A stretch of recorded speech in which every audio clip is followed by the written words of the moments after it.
Friday night is the Rangers Journal night.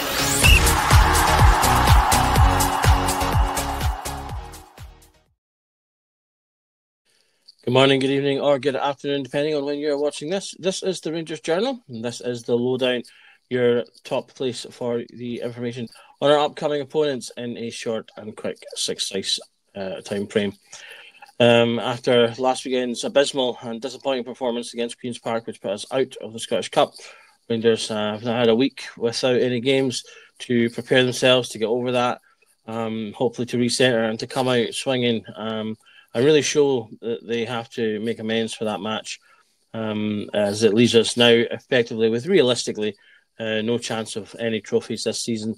We are in the Europa League, but obviously the chances of getting to the final there are very difficult, let alone winning the competition. So, as I say, it is effectively another trophyless season for the Bears. Our next opponents are in the league. It's an away game, which has not always been the best for Clermont this season, and it is against Hearts. Hearts, who we played twice, and kind of struggled in both games, despite them not playing that well. And Hearts have a much improved side since then, as they've got themselves a new manager and some new tactics, and a couple of new players over January as well. So if we have a wee look at the form coming into this match, Rangers obviously with our 2 losses in our last few to Man United and Queen's Park.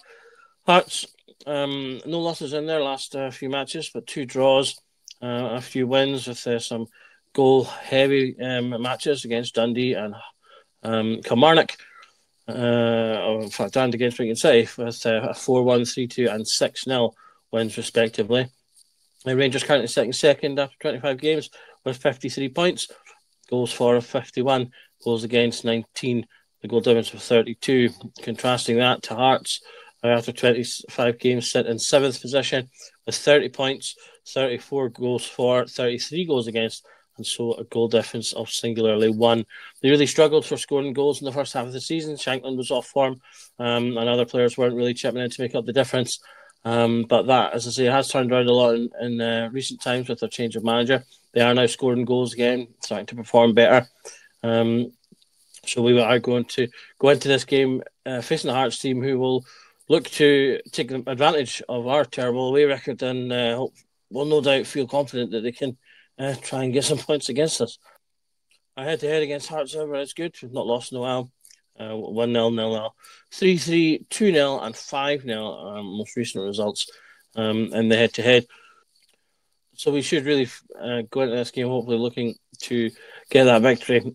Desert Rangers, really, it's all they can do. They won't be applauded hugely if they win, but they will be chastised even more and face further criticism if they lose. So it's and that's really the position that is leaving the manager in a no-win scenario, and makes a lot of people feel that it is inevitable that he will leave, because that's kind of how Rangers fans will feel for the rest of this season. We will no doubt get up for the European ties, but going into every game, it'll be, if they win, it'll be good. You should be doing that. But if they lose, just further and more pressure. So what can we expect from this new and improved Hearts side under their new manager? Well, they are sort of fluctuating between formations at the moment. They have still been using their 4-2-3-1 that they've been using previously, but I've also been experimenting with 4-4-2 in recent games as well, such as the match against Dundee, which was a save out of my 6-0 scoreline. They like to play vertically into the channels. They like to try and break quickly with pace if they're able to turn over in the midfield, which is something they're able to achieve against sides going more toe-to-toe to them, though they might struggle to do that more against ourselves, who play with a higher press. Their aerial threat has returned and improved with Shankland finding form, and also with the signing of McCart, a defender who's come in and has scored goals recently, and it's proven a big aerial threat with the 2 of them quite tall, mobile and strong. They do have some younger defenders that are having to play at the moment due to injuries. Some of them can be pressurised and muscled off the ball. They lost a weak goal recently when their fullback lost a header that they really should have won. And some of their inexperience may show at times during the game, but they are decent players. They've been doing okay. They can be strong in the air with the support from the players beside them.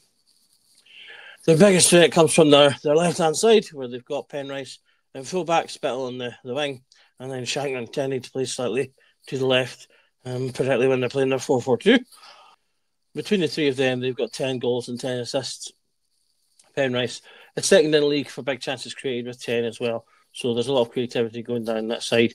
Penrice in particular could cause us problems, and indeed as a player that I think we could potentially consider in terms of local signings if we want to maybe improve our left-back options.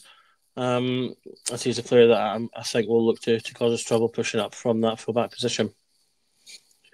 He is the man that I've marked as the danger man for this match. So he's got personally 2 goals and 3 assists in the league. And he has more in other competitions as well. He's played 22 matches, 41 successful crosses, and 37 chances created, both which put him above the 98th percentile in the league for players in his position. In fact, players in his position in similar leagues across Europe. So he is performing well in his position. I've also highlighted one of their new signings, Elton Kabangu, new player in. He's only played 3 games, but he scored 3 goals, a brace, which he got in their most recent match. Pass accuracy across these games of 94%, and those 3 goals are against an XG of 1.49. So he's a player that's come in and really hit the ground running for Hearts. He looks quite pacey, he looks quite strong as well. He'll look to get in behind our defenders with runs that are passed through either vertical or through from the midfield if we leave any open spaces. So he's someone I think we should probably be looking out for. In terms of ourselves and the Rangers 11, I can't really see Clement making many changes. He's not one to make radical changes, really.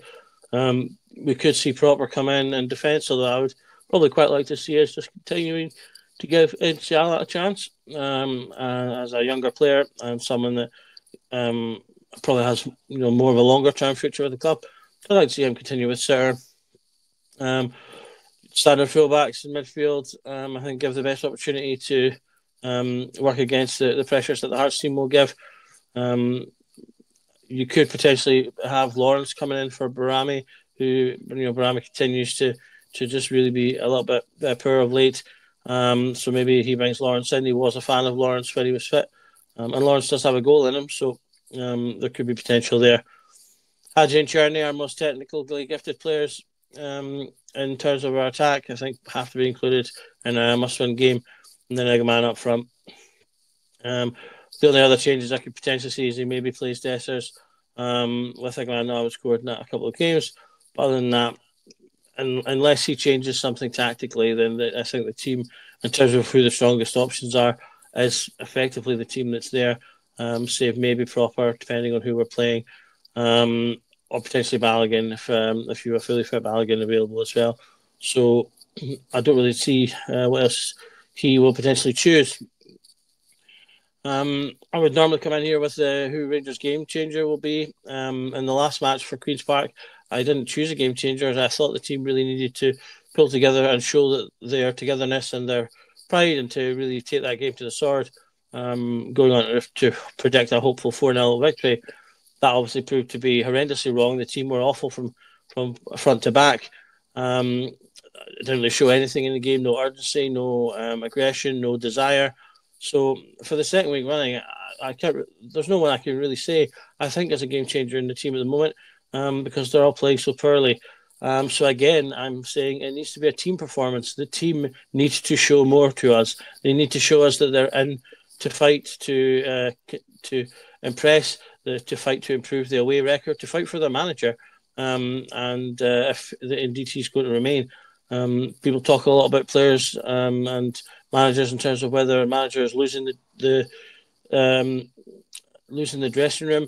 I'm not sure how much I see necessarily of that because the players have just kind of drifted in and out. So I'm not sure it's losing the dressing room so much as either never really having it to begin with or the players are having to motivate themselves because Clement's incapable in terms of his management style, which personally is something I think is potentially the case. Because you see the players get up for games that are easy to get up for, like against Europe or Old Firm matches, where they do tend to play better, but they're not getting up for the smaller games or the perceived smaller matches or easier matches. And that's where a manager should be making sure that their standards are being maintained, that they're motivated and in the right headspace for these matches. But clearly they're going into the games not in the right headspace. That's why we keep starting matches so slowly and having to pick up in the second half. And I think that, for me, comes down to the manager. So yeah, I'm going to, again, throw the gauntlet to the team as a whole. They need to play better. They've had another week now on the training pitch uninterrupted to work and improve. So we need to see that in this game and hopefully see improvements going into the match. So with all that said, what's my predictions for this game? As I say, I very wrongly predicted a 4-0 win over Queen's Park, so I'm going to be more hesitant this time. I'm going to go and say that we'll win. Our last away game to Dundee United went well. We won that one 3-1, so I'm going to say 2-1 to this one. It may be a bit of a struggle, but I'm going to hope that the players take on what's happened in that previous game and the magnitude of how everyone feels about it and goes out and make sure that we get the victory for this one. So I'm going to say a victory of 2-1 to Rangers. Such a lowdown for today. Thank you again for watching the Rangers Journal channel. We've got plenty of content. We had a really good, I think, and lethargic video up on Friday night, just talking about the state of things, the Clermont, the club, and how we can improve things, and what we want to see from both manager, players, and club. A lot of really good chat in there, a lot of really good comments. So I highly recommend going to watch that. We'll have more content coming up for the game itself with both pre and post-match videos before the Hearts game, and then all your usual content in the week to come. So it just leaves me to say thank you for watching, and every night is a Rangers Journal night.